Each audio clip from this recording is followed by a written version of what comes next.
అలాంటిది పిఠాపురంలో రావాలని అసలు ఏం అనుకోలేదు. అది భగవంతుడి సంకల్పం తీసుకురాబడ్డాను ఇక్కడ, గురువుల సంకల్పం. సో నేను నా ఆఖరి శ్వాస వరకు నేను మీకోసం పనిచేస్తాను. అది అధికారంతో సంబంధం లేదు, దానికి మీరు ఆశీస్సులు ఇవ్వండి. నేను ఒకటే కోరుకుంటుంది, మతం పేరుతో కానీ కులం పేరుతో కానీ వర్గాల పేరు మీద కానీ గొడవలు తీసుకొచ్చే వాళ్ళని మటుకు మీరు వారికి మీరే బాధ్యతను తెలియచేయాలి.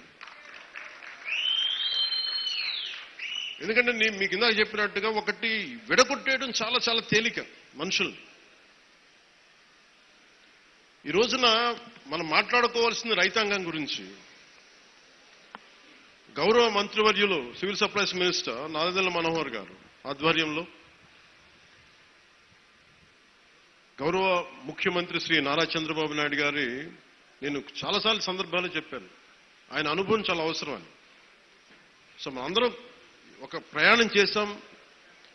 అలా చేయబట్టే ఈ రోజున సివిల్ సప్లైస్ ద్వారా 7 లక్షల మంది రైతుల నుంచి 40 లక్షల మెట్రిక్ టన్నుల ధాన్యం సేకరించిన ధాన్యానికి సరిగ్గా 24 గంటల లోపే 9,300 కోట్ల రూపాయలని చెల్లించడం జరిగింది.